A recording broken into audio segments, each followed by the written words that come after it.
Anytime you start talking about personal finance, you're going to hear a lot of people as talking about where to save your money. Where's the best place to put your money? Where's the best place to get a return on money? Is it better off in the stock market? Is it better off in real estate? Is it better off in crypto? Is it better off in gold and silver? In this particular video, we're going to talk about the Roth IRA, and it's something that you probably have heard of. You've probably been offered it by your employer. You've probably seen other people talking about it, and maybe you're not too familiar with how it works. In this video, we're going to cover that and see whether or not it is right for you in your particular situation to get a Roth IRA. Before we get into that though, you know this is YouTube and YouTube likes its algorithm, so if you would be so kind as to just go ahead and slap the living crap out of that like button as if it's a comedian on stage telling a bad joke about your wife's medical condition. Go right ahead and do that right now. Make it turn black and blue like Chris Rock's face, and you will help the YouTube algorithm let other people know about this video, and also that it's probably not a good idea to make fun of somebody's wife's medical condition right in front of their face, even if you're on national television. But then again, maybe you shouldn't hit people. I don't know. There's a lot of people who have opinions about that thing, but the most important thing right now for you to have an opinion about is hitting the like button, and I appreciate it very much. Now, the Roth IRA was established back in 1997 as part of the Taxpayer Relief Program. It's actually named after the politician who came up with it, and it was a way to help people be able to save money tax-free. A lot of changes happened to it over time, and it eventually wound up being something that was specifically aimed for people with low incomes to be able to save money and not have to pay taxes on it, to give them kind of a leg up. That it was harder for them to do if they had to pay taxes on money that they were putting into an account. You kind of get nowhere. It was kind of like you take 2 steps forward and then 3 steps backwards, especially if you are on the lower end of the socioeconomic ladder. But the Roth IRA was a way to kind of help people get out of that and to be able to get ahead by, again, not taxing them on a certain amount of money that they would save. One of the major differences in the Roth IRA from a traditional IRA is just that, the taxes. The Roth IRA is money that you've already been taxed on. So you get your paycheck, the money's been taxed, and then if your employer offers a Roth IRA, you can then transfer that money, or that money will be automatically transferred to you depending on how you have it set up with your employer, into your Roth IRA account. A traditional IRA is a little bit different. You don't pay the taxes on it when you put the money in there, but when you go to take it out later in life during retirement, you're going to have to pay a boatload of taxes on it, whereas the Roth IRA, you're not going to do that. But I should explain first what actually an IRA is. That an IRA is a vehicle, it is a tool to use to put your investments in. It is not in itself an investment. So it's better to kind of think of it as a container that you're going to put a bunch of stuff in there, including all of your investments or any bonds or money market accounts or CDs or stocks or whatever else. Maybe eventually we'll get to crypto, and you can put them in an IRA, and it's kind of protected in that IRA, again, depending on the kind of tax breaks you're looking for with a traditional one or a Roth IRA. Now, as with everything, there are limits, of course. You, at this time of this recording, can contribute only $6,000 a year to your Roth IRA account. And if you make over a certain amount of money, I believe it's now over $76,000, a lot of you doing taxes right now will know this, you cannot deduct any of that from your taxes. Another disadvantage of the Roth IRA is that you cannot leverage your money that's in your Roth IRA. So say you want to take out a loan, you can't use it as collateral and going, hey, I got $20,000 in my Roth IRA account, I want to take out this loan for whatever it is you want to take out a loan for. You cannot use that as collateral.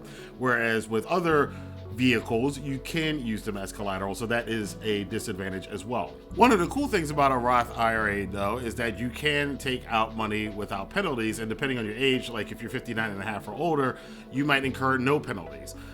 You can also use money from a Roth IRA as a down payment on your first home purchase. The maximum is up to $10,000, and that helps out a lot of people. I know certain friends of mine right now are talking about buying houses, and I have said to them that, well, if you have a Roth IRA, any money that's in there, you can take it out and not get in trouble, not get taxed, not get fined. It can be used towards a down payment on your first time home purchase. So again, that's another one of those advantages from a Roth IRA, but it balances itself out with all of the disadvantages. And it really does come down to what you want to do with that money and what stage of life you're in. And the idea behind that is that you have a lot more time in case the market goes down or whatever, that you can put more money back into it. Whereas the traditional IRA probably more steers towards older people, 50 and older, who are nearing the retirement age, and they're going to start dipping into that sooner rather than later. And they're not really concerned about the taxes that they're paying on it. They're just concerned about having a certain amount of money in that account. Then they can start drawing down from that account once they're in retirement age and live off of that money. There are a lot more rules and concerns here. I'm going to put some of the big ones up on the screen right now, and there are going to be links down in the description box below for you guys to dive even further into that. But again, the main point of this video is to say whether or not this is for you. And again, if you know your financial situation, perhaps if you're thinking about getting a new house and you want to save up some money for that new house, you might want to put some money in a Roth IRA and get that $10,000 to put in there. If you're a person who can, just doesn't want to bother with looking at individual stocks or all this other stuff, maybe you want to get a Roth IRA through your job. Now, there are some people, of course, out there whose jobs maybe provide a 401k and don't provide a Roth IRA, or maybe their job doesn't provide any retirement assistance at all. Well, you can get your own Roth IRA as an individual account and not a workplace account.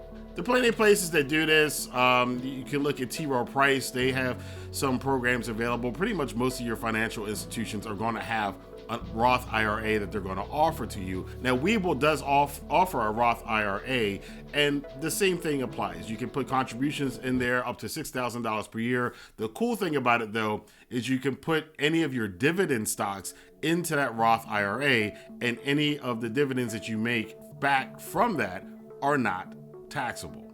And this is one of the reasons why some people have multiple brokerage accounts. Like, there's advantages and disadvantages to a lot of them.